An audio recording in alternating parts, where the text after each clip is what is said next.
Hay un principio de Aristóteles que dice que todo lo que se mueve es movido por otro. Sin embargo, a nuestros sentidos se nos presentan realidades que parecen moverse por sí mismas, por ejemplo, los animales o, por ejemplo, el movimiento de rotación de la Tierra. ¿Cómo se explicaría este principio entonces? Muy bien. El principio aristotélico, como todo principio, tiene que ser bien entendido, ¿no? Y acá, al margen, vale la pena recordar aquello que dice tanto más que el error en los principios, por más que sea pequeño, siempre tiene graves consecuencias, ¿no? Por eso a la inteligencia de los principios hay que dedicarle siempre la mayor parte del tiempo en la filosofía. Después se pueden sacar las consecuencias, pero si el principio está bien entendido, eso se hace bien y hasta cierto punto con cierta facilidad, ¿no? El principio lo que dice es que todo lo que tiene movimiento es movido por otro. Lo primero que hay que aclarar en ese principio es que hay movimiento, es una traducción de un término griego, el término kinesis, que Aristóteles usa en general para todo tipo de cambio. Entonces, reformulado el principio es todo lo que cambia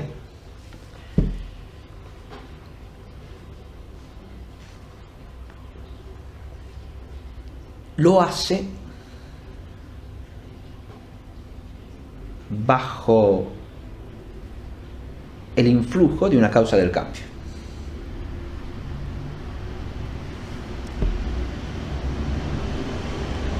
Ahora, eso que acabo de decir, ¿en qué sentido es un principio? Todo lo que cambia lo hace bajo el influjo de una causa del cambio.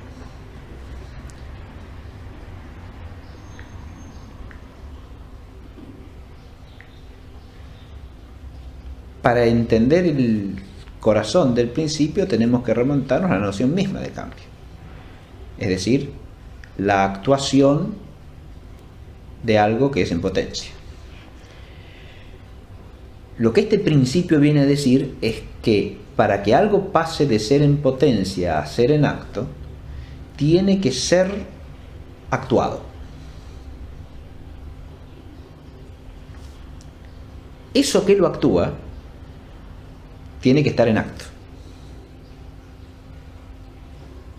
Y por lo tanto, o es otra cosa, o es algo de la misma cosa, pero que está en acto y no en potencia.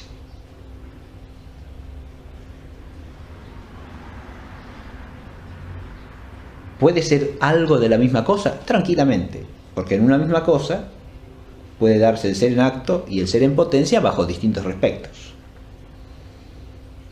El principio de ninguna manera va contra eso. El propio Aristóteles es el primero que elabora filosóficamente con toda claridad el concepto del ser viviente como un ser que se mueve a sí mismo. Y no es que él no haya advertido que ahí estaba contradiciéndose en absoluto, porque no hay contradicción alguna. Es propio del ser viviente el ser semovente, decimos, o sea, que se mueve. Fíjense que esa es la palabrita que aparece en el principio y que parece ser contradictoria con el mismo principio. Yo digo, lo que se mueve es movido por otro, y si se mueve, porque estoy usando el verbo en forma reflexiva, parece que se mueve a sí mismo, ¿no? Por eso fue traducido en términos de cambio, para que se advierta primero que nada que no hablamos solo del cambio de lugar, que es lo que entendemos en castellano por movimiento, y segundo, que lo que cambia no es que se cambia, ¿no? Sino que cambia en general.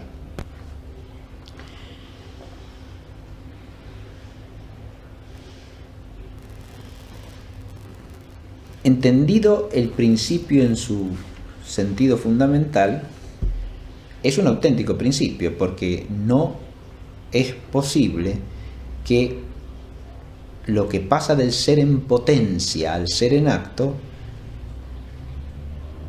sea actuado por la mera potencia. Tiene que ser actuado por algo en acto. Y si respecto de eso con relación a lo cual es en potencia, no está en acto, lo que lo actúa es otro. Insisto que este otro no necesariamente es otra sustancia, porque puede ser algo en acto de la propia sustancia que experimenta el cambio. Ahora vamos a los aparentes contraejemplos, ¿no? Si uno dice que un ser viviente se mueve a sí mismo, bueno, eso es cierto, ¿en qué sentido? Primero que nada, lo que tiene el ser viviente es la capacidad de cambios inmanentes, o sea, cambios que actualizan algo del propio ser viviente, ¿no? Y esa actualización perfecciona al propio viviente. Eso es un cambio inmanente, y eso es lo que tipifica a los seres vivos por contraposición a los seres inertes. Ahora, ahí no se aplica el cambio. Tomemos un acto inmanente cualquiera como el acto de la nutrición, que se da en todo ser viviente corpóreo, ¿no? Vegetal, animal o humano.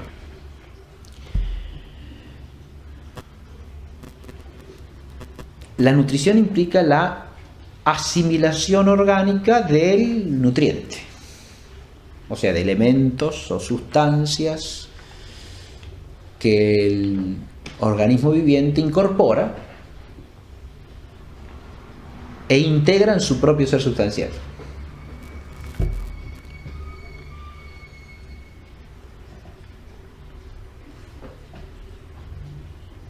Ahí, incluso desde el punto de vista fenoménico, advertimos en uno de los efectos de la nutrición, naturalmente, que es el crecimiento, ¿no?, que el ser viviente es como si se moviese a sí mismo, es decir, se cambiase a sí mismo, porque al asimilar el nutriente, la plantita crece, ¿no?, sufre un cambio, pero crece, digamos, por sí sola. Y claro, en eso consiste precisamente el movimiento inmanente. Pero ahí se sigue aplicando el principio aristotélico de manera estricta. ¿Por qué? Porque, ¿cuál es el efecto ahí? El efecto es la asimilación del nutriente. Pero esa asimilación del nutriente es actuada ¿por quién? Por el propio ser viviente en cuanto ya está en acto de ser vivo. Si no hubiera un acto vital en el ser viviente, no podría haber asimilación nutritiva. El ser viviente está en potencia de asimilar nutrientes, en orden a sustentarse y a crecer. Pero no puede darse la asimilación, sino en la medida en que es actuada por el acto vital primero del ser viviente. Si el ser viviente no fuese un viviente en acto, no podría de ninguna manera producir este cambio suyo accidental, que es la asimilación del nutriente.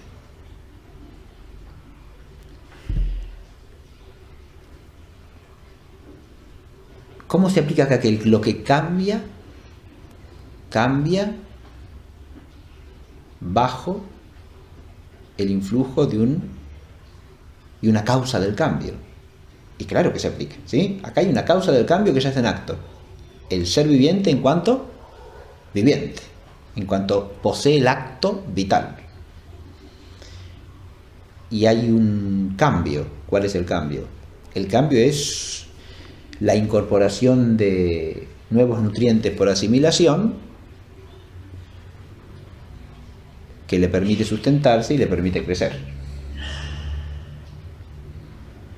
Podríamos poner como el cambio el crecimiento mismo o la asimilación nutritiva misma, ¿no? Pero ese cambio es efecto de algo que está en acto. Acá vuelvo a decir, eso que está en acto puede ser el ente mismo bajo otro respecto, ¿no? Acá hay un ente sustancial cuyo acto sustancial, cuya forma primera de ser viviente, es el acto a partir del cual se genera el cambio accidental de la nutrición. De modo que el principio se aplica rigurosamente. Enunciado en el primer modo, puede no verse del todo. Si yo digo todo lo que cambia o todo lo que se mueve es movido por otro, puede que no se vea acá claramente qué significa el ser movido por otro. De ahí la insistencia inicial que destaqué de entender bien los principios, porque si uno los malentiende, los puede refutar o descalificar fácilmente, precisamente porque está partiendo de una inteligencia confusa o incluso errónea del propio principio. En el caso de los cuerpos inertes, el principio se aplica según el modo de cambiar que tienen estos, ¿no? Y el modo de cambiar que tienen estos no incluye precisamente el cambio inmanente,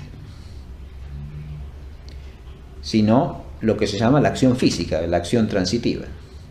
Y la acción transitiva es siempre en general influjo de un cuerpo sobre otro cuerpo, o de una parte de un cuerpo sobre otra parte sustancial distinta del mismo cuerpo. Eso también puede ser. Y de nuevo se da la razón de alteridad, ¿no?, que dice el principio al decir otro. Porque un ente corpóreo puede tener partes que lo componen, ¿no?, y se da la acción de una parte sobre la otra parte, ¿verdad? Y esa acción de una parte sobre otra parte es el estar bajo el influjo de una causa del movimiento, de una causa del cambio, de otro que hace que lo que está en potencia pase al acto. Los movimientos de los astros en general, sean movimientos de rotación, movimientos de traslación, se explican primariamente por la acción de fuerzas gravitatorias, la acción de la fuerza de gravedad. Ahora, la acción de la fuerza de gravedad es un típico caso de acción transitiva, porque la fuerza de gravedad siempre es una fuerza de atracción que un cuerpo ejerce sobre otro cuerpo.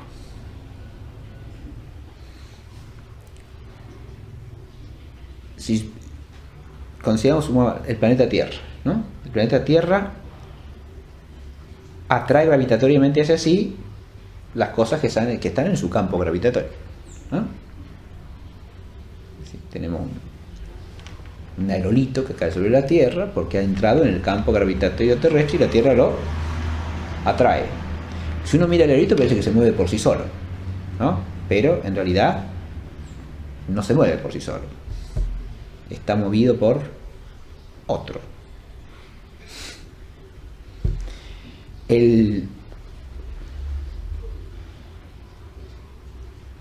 La integración misma de la Tierra como planeta se explica por esta misma fuerza, porque digamos, las capas que constituyen la totalidad del planeta implican una atracción hacia un centro gravitatorio de masas materiales, ¿no?, que configura el mismo globo terráqueo.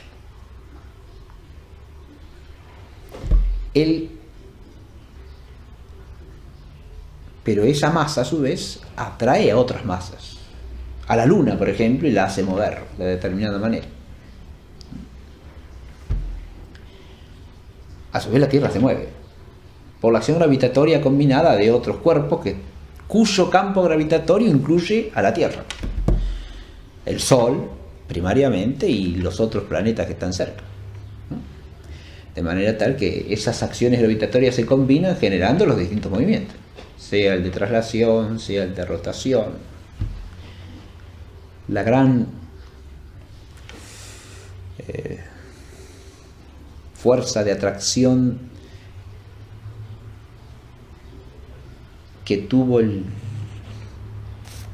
hallazgo newtoniano de la ley de la gravitación universal, ahora digo, la gran fuerza de atracción para la inteligencia, fue que consiguió explicar de manera unificada movimientos como el de una piedra que se cae rodando por la ladera de una montaña, ¿no?, con el movimiento de la Luna alrededor de la Tierra, o el movimiento de la Tierra alrededor del Sol, o de la Tierra sobre su propio eje. Todos esos movimientos, cuyas leyes cinemáticas ya estaban estudiadas, o sea, se sabía según qué leyes matemáticas se da el modo de moverse, pasan a ser explicados por Newton en cuanto a qué es lo que los causa, desde el plano físico-matemático. Y lo que haya es una fuerza sujeta a una ley también muy determinada, ¿no?, según una constante matemática universal que actúa en todos esos cambios, ¿no?, que es la fuerza de acción gravitatoria. Es una explicación que muestra que hay un principio agente detrás de esos movimientos. Acá sí se trata en todos los casos de cambios de lugar, ¿no? Y esos cambios de lugar se producen por una acción de algo que ejerce, en cuanto que está en acto, influjo sobre otra cosa que está en potencia de. De nuevo, el principio es el mismo. ¿Y el cuerpo está en acto de qué? Y está en acto de cuerpo. El ejercer acción gravitatoria parece ser una propiedad de todos los cuerpos en cuanto tienen masa. Y por ese hecho, así como el acto primero de vivir es el acto que está detrás de todas las operaciones de un ser viviente, el acto de ser un cuerpo está detrás de la capacidad de ejercer influjo gravitatorio. Porque el cuerpo está en acto, es capaz de atraer a otro por una fuerza que es la fuerza de gravedad, por ser una masa en acto. Hay un acto primero que le es esencial, es lo que lo hace cuerpo. Por ser un cuerpo tiene masa, y porque tiene masa ejerce acción gravitatoria. Al comienzo de los principios matemáticos de filosofía natural, Newton declara con toda honestidad y sobriedad que si le preguntan por qué los cuerpos atraen gravitatoriamente a otros cuerpos, él sobre eso no puede elaborar hipótesis matemática alguna, porque esa es una pregunta que va más allá de las magnitudes, es decir, de esas cualidades mensurables de los entes corpóreos, de los fenómenos físicos que pueden entrar en la física matemática. Estamos preguntando ahí por la esencia misma del cuerpo en relación con la gravedad. Esa pregunta que él deja abierta allí sigue abierta hasta el día de hoy. Es una cosa que la filosofía está llamada a pensar.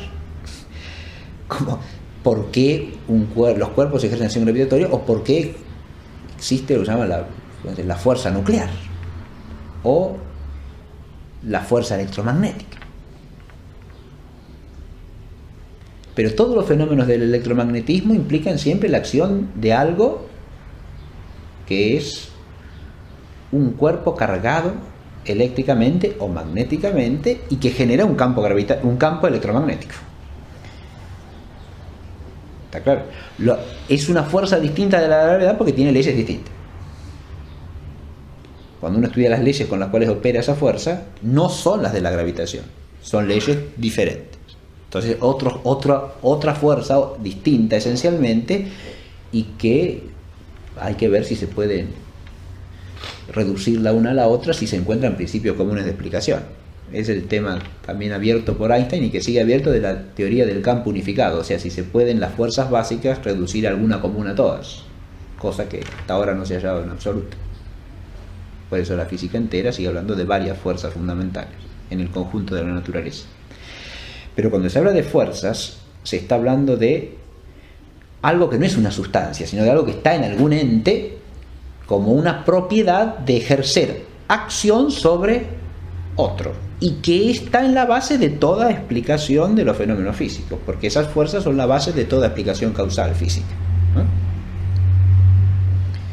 Lo que decimos es que hay un agente que ejerce cierto influjo sobre otro, y tiene capacidad de ejercer ese influjo en cuanto está en acto bajo algún respecto, sobre otra cosa que está en potencia de ¿qué? Y de recibir ese influjo, y de ser modificada o ser cambiada por la acción de ese influjo.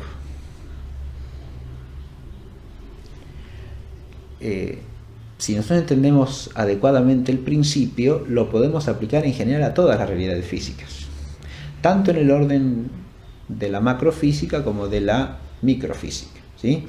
A nivel, por ejemplo, de la composición de las sustancias químicas se da otro tanto, ¿no? Si uno considera los enlaces químicos, pasa esto de que dos elementos químicos pueden estar en potencia de unirse, pero se unen solamente en la medida en que uno actúa sobre el otro y pasa esa potencia al acto. Si yo tengo una unión entre dos elementos químicos, de dos sustancias que se pueden combinar entre sí, esa unión se genera solamente cuando uno actúa sobre el otro y hace que esa potencia pase al acto. Supongamos que si se trata de una unión iónica, se produce precisamente y se explica por esa fuerza que yo acabo de decir del campo eléctrico, ¿no? Porque hay un átomo que ejerce una atracción eléctrica sobre otro, ¿no? Uno se transforma en un ion electropositivo y el otro un ion electronegativo, y esa atracción eléctrica es la que genera la molécula del compuesto, digamos, ¿no? Pero eso es algo que hace uno bajo el efecto o el influjo del otro, porque sin la presencia de la otra cosa que lo actúa, en este caso recíprocamente, no se puede dar el fenómeno de la unión, que es lo que cambia, lo que produce el cambio, en este caso sustancial, porque hace que dos elementos se integren en una nueva sustancia.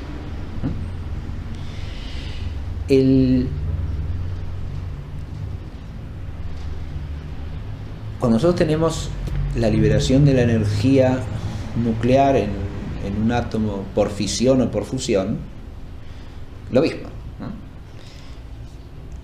Ahí se mueve a sí mismo. ¿Y cómo se mueve a sí mismo esto? Primero que nada, aquí habría que tener en cuenta que estamos considerando realidades que hay que ver si se pueden entender como sustancias sin más, ¿no? Un núcleo atómico y la energía que libera, ¿no? Pero, o partes de una sustancia, a eso me refiero, ¿no? Pero, de todas maneras, se produce un cambio, pero ese cambio no se produce sin causa.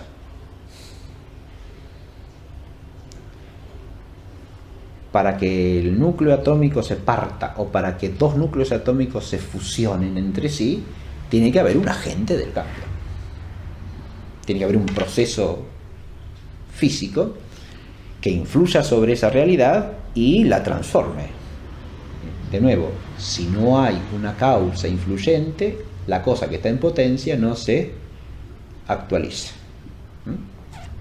Una vez que se actualizó, claro, ese núcleo partido o esos núcleos que se han fusionado liberan una gran cantidad de energía. Esa era la potencia que tenían precisamente, naturalmente. Estaban en potencia de, pero pasan al acto bajo el influjo de una causa que genera el cambio. Este principio debe ser entendido como principio en la medida en que es algo evidente para la inteligencia. Recordemos que esa es la noción del principio de Aristóteles, ¿no? Por eso no hay que conformarse nunca con formular el principio, sino que hay que pensarlo. Porque si no hacemos el esfuerzo de entender lo que el principio significa, no solo no podemos sacar conclusiones a partir del principio, sino que, como señalé antes, podemos tender fácilmente a malinterpretarlo.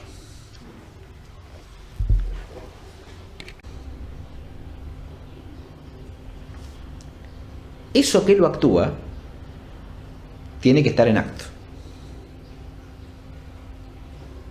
Y por lo tanto, o es otra cosa, o es algo de la misma cosa, pero que está en acto y no en potencia.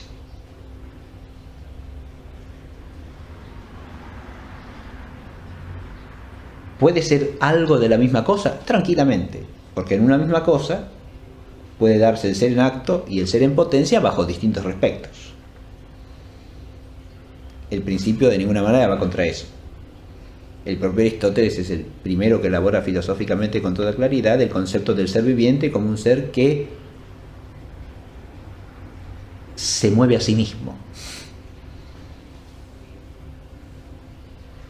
Y no es que él no haya advertido que ahí estaba contradiciéndose en absoluto, porque no hay contradicción alguna. Es propio del ser viviente el ser semovente, decimos, o sea, que se mueve. Fíjense que esa es la palabrita que aparece en el principio y que parece ser contradictoria con el mismo principio. Yo digo, lo que se mueve es movido por otro, y si se mueve, porque estoy usando el verbo en forma reflexiva, parece que se mueve a sí mismo, ¿no?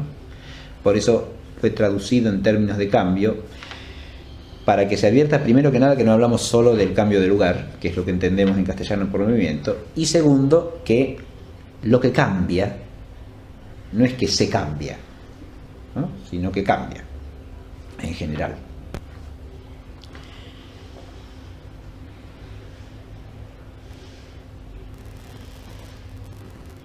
Entendido el principio en su...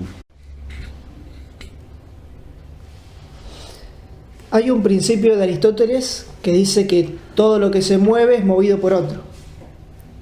Sin embargo, a nuestros sentidos se nos presentan realidades que parecen moverse por sí mismas, por ejemplo, los animales, o por ejemplo, el movimiento de rotación de la Tierra. ¿Cómo se explicaría este principio entonces? Muy bien. El principio aristotélico, como todo principio, tiene que ser bien entendido, ¿no? Y acá, al margen, vale la pena recordar aquello que dice, tanto más que el error en los principios, por más que sea pequeño, siempre tiene graves consecuencias, ¿no?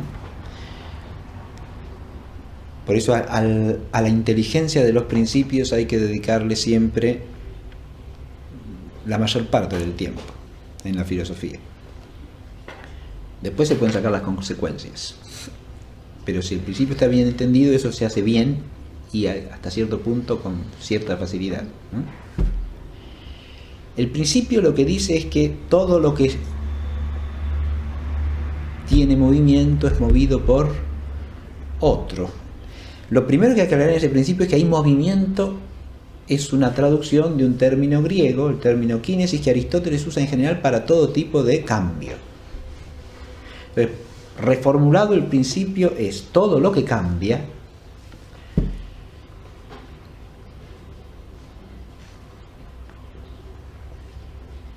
lo hace bajo el influjo de una causa del cambio.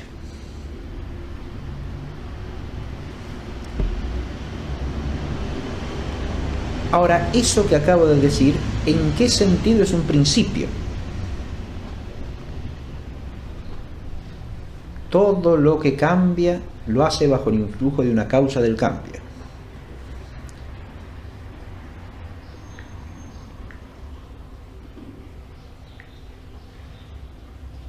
Para entender el corazón del principio tenemos que remontarnos a la noción misma de cambio. Es decir, la actuación de algo que es en potencia. Lo que este principio viene a decir es que para que algo pase de ser en potencia a ser en acto, tiene que ser actuado.